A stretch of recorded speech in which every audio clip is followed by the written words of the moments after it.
Salve, amigos do canal Detetive Vascaínos, tudo bom? Sexta-feira, véspera de clássico importante pela frente, e a gente está aqui de novo para trazer a melhor informação sobre o Vasco da Gama. Sinta-se em casa e bora com mais um noticiário Cruz Maltino. E hoje, claro, vamos destacar aí como chega o Vasco para esse duelo contra o Fluminense, se vão ter caras novas, quem fica de fora, quem é a novidade na lista de relacionados. Enfim, vou te passar um panorama completo, assim como também dar uma pincelada no Fluminense. Já conversei com alguns colegas que cobrem o Clube das Laranjeiras e vou te posicionar a respeito. Paralelamente a isso, o assunto reforços não morreu.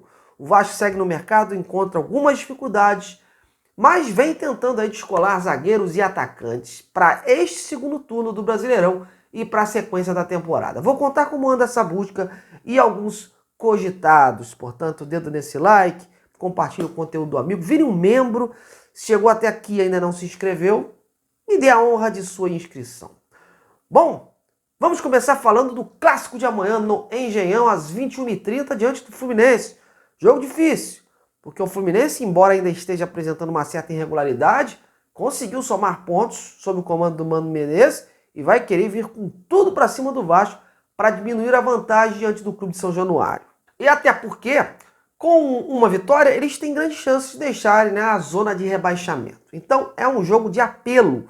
O Vasco teve 2 treinamentos para essa partida, um ontem e outro hoje.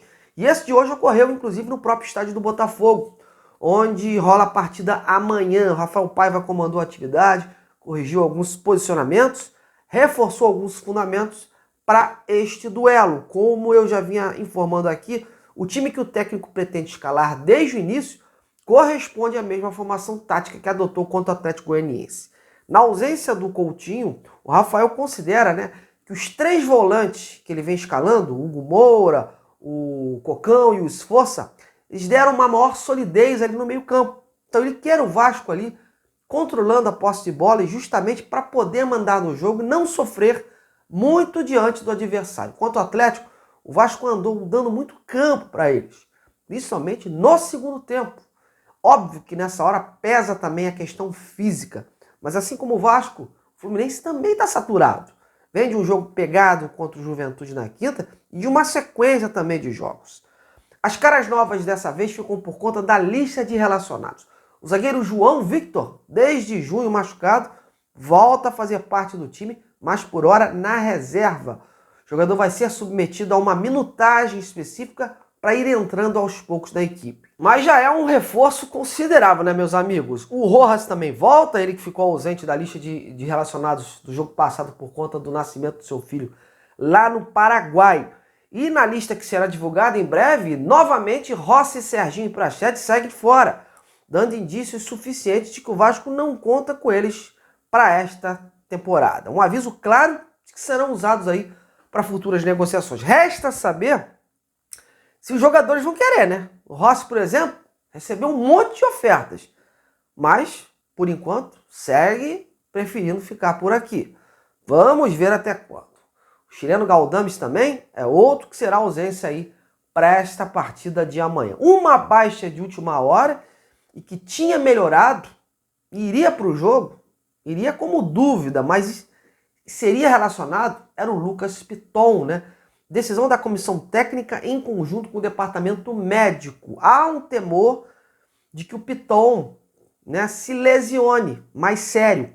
Com isso, possa desfocar o Vasco por um grande período. Resolveram poupar o jogador desta partida, já que o Piton é um dos jogadores mais acionados no esquema do Rafael Paiva. E o atleta vem apontando aí um desgaste grande nos últimos jogos. E depois o Vasco vai ter também a viagem lá para Criciúma, para jogar contra o Criciúma. No seu lugar, não tem mistério. Entra o Victor Luiz, que é o reserva imediato. Em falar no Victor Luiz, ele, assim como o Watson, Hugo Moura, João Victor e o David, estão pendurados no Vasco, viu? Jogadores que são acionados com frequência aí pelo Rafael Paiva, e se tomarem o amarelo amanhã, ficam de fora dessa difícil partida contra o Criciúma lá fora. Por isso que é preciso ter elenco para essas horas, o reserva entrar e não destoar. Bom, mas caso não surja nenhuma alteração de última hora, o Vasco deve ir a campo com o Léo Jardim, o Paulo Henrique, o Maicon, o Léo e o Vitor Luiz, Hugo Moura, Matheus Carvalho, o Esforça e o Paê, e lá na frente o Adson e o Verratti. E se por um lado o Vasco vai ter desfalques, no Fluminense a situação não é muito diferente. O meia Kevin Serna reclamou de um incômodo na panturrilha após o treino de hoje. E ele não será relacionado para o clássico, desfalque importante, viu? Em compensação, o técnico Mano Menezes, ele está ganhando uma peça nova nessa engrenagem. O gringo Facundo Bernal, né, recém-contratado, ele já tem condição de jogo e pode ser acionado nesse clássico. Enfim, o desfalque do Kevin, né, faz o Mano repensar aí o esquema tático e possivelmente adotar mudanças. O Fluminense deve ir a campo com Fábio, Samuel Xavier, Thiago Silva, Thiago Santos e Diogo Barbosa, o André, o Martinelli, o Ganso. E aí a dúvida na vaga do Serna, o Keno ou o Lima, e mais adiantado o Arias e o Cauã Elias. E aí, tá confiante para amanhã ou preocupado ainda com o nível de atuação do Vasco? Então comente e participe, beleza? Bom, agora vamos voltar ao assunto de reforço, minha gente. Assunto esse que a galera adora e com razão, porque o Vasco está precisando se reforçar o quanto antes. Os concorrentes estão contratando e até agora o Vasco trouxe o Coutinho, o Souza, o Alex Teixeira e o Emerson Rodrigues. E ficou por aí. 2 machucados, né, e 2 no banco de reservas. Como já foi dito, o zagueiro e o atacante de lado são a bola da vez, são prioridades. O Vasco já havia mapeado alguns atletas nesse período e agora voltou a carga em cima deles, com ofertas e sondagens, claro.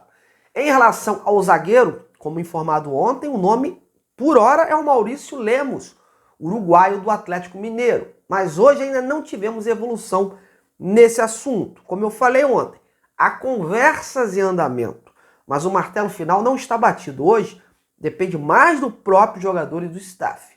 O Atlético Mineiro não vai colocar barreiras para que o jogador se transfira.